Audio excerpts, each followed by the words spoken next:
আসসালামু আলাইকুম। আশা করছি সবাই অনেক ভালো আছেন। আলহামদুলিল্লাহ, আল্লাহর রহমতে আমি অনেক ভালো আছি।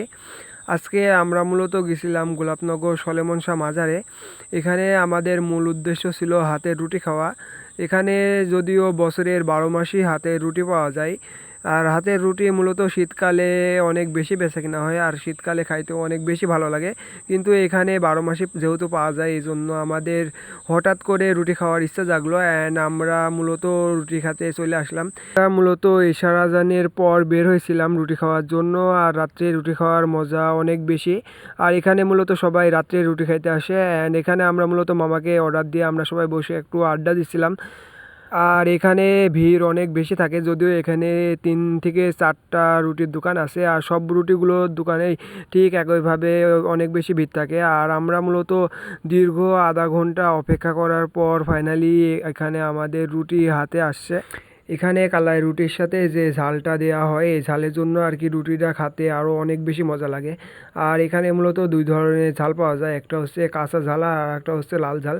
কাঁচা ঝালটা মূলত কাঁচামরিচ দিয়ে বানায়। আমরা ফার্স্টে কাঁচামরিচ দিয়ে আর কি রুটি খাইলাম। কাঁচামরিচ দিয়ে রুটি খাইতেও আর কি অনেক বেশি মজা। আর পরবর্তীতে লাল ঝালটা ট্রাই করলাম। লাল ঝালটা আমার কাছে কাঁচা মরিচের থেকে অনেক বেশি পছন্দ, যদিও ওখানে বেশিরভাগই সবাই কাঁচা ঝাল খাচ্ছিল, কিন্তু আমার কাছে পার্সোনালি লাল ঝালটা অনেক বেশি পছন্দ হয়েছে। এখানে আমরা মোট 6 জন ছিলাম, আর আমরা সবাই মিলে মাত্র 10টা রুটি শেষ করতে পারছিলাম, কারণ এখানের রুটিগুলো অনেক বেশি বড় বড়, এই জন্য আমরা 10টার বেশি রুটি খাইতে পারি নাই। আর এখানকার রুটির মূল্য পার পিস মাত্র 50 টাকা করে। আর এখানে রুটি যখন অধিক গরম ছিল তখন আর কি উপরে ফ্যান আছে, আমরা ফ্যানের বাতাসে রুটি ঠান্ডা করে নিয়ে তারপর খাচ্ছিলাম। আর আমাদের খাওয়া যখন শেষ, আমরা আর কি লাস্টের দিকে ঝাল খাওয়ার পাল্লা ধরছিলাম যে কে কত বেশি ঝাল খাইতে পারে। আর এখানে ঝাল আপনি যত বেশি খেতে পারবেন, ঝাল আপনাকে আবার দিবে তত বেশি। অ্যান্ড এখানে যেহেতু আমাদের রুটি খাওয়া শেষ, আর রুটি খাওয়া শেষ করে এর অপর পাশে কসমেটিক্সের দোকান আছে, ওখানে মূলত আমরা গেলাম, দিয়ে কিছু আর কি জিনিসপাতি কেনার ছিল ওইগুলো নিলাম। অ্যান্ড এখানে আমরা মোট 2টা জিনিস পছন্দ করলাম। একটা হচ্ছে লেবু চাপার মেশিন, আর একটা হচ্ছে হামার, যেটা দিয়ে রসুন, আদা, পেঁয়াজ এগুলো হচ্ছে ছাঁচা হয়। আর এখানে কসমেটিক্সের দোকানে আরও অনেক সুন্দর সুন্দর জিনিস ছিল।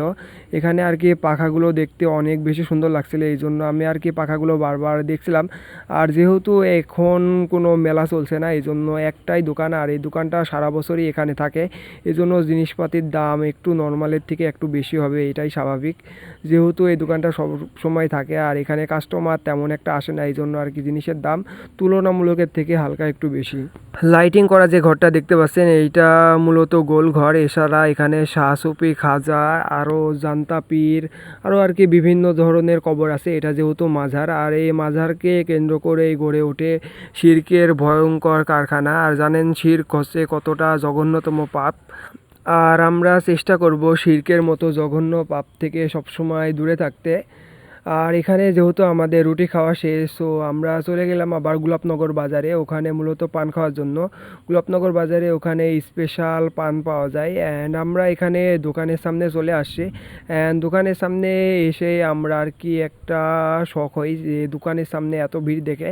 এখন বাজে রাত 10টা 9 মিনিট, আর এখন এখানে এত বেশি ভিড় হবে আমরা আর কি ভাবতে পারি না। এখানে নর্মালি দিনের বেলায় অনেক বেশি ভিড় থাকে, তাই বলি রাত্রে যে এত বেশি ভিড় হবে আমরা ভাবতে পারিনি। আর এখানে পান, মিষ্টি পান, এটা মূলত পার পিস 15 টাকা। 15 টাকা পিস হলেও আর কি এখানকার পানটা অনেক বেশি বিখ্যাত। আর এখানে মূলত মামা বিভিন্ন রকম মশলা দিয়ে খুব সুন্দরভাবে পানটা আমাদের বানিয়ে দিছিল, যদিও ভিডিও একটু ফাস্ট করা।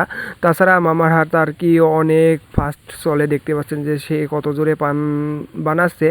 আর এভাবে সে প্রতিদিন অনেকগুলো পান বিক্রি করে, আনলিমিটেড পান বিক্রি করে।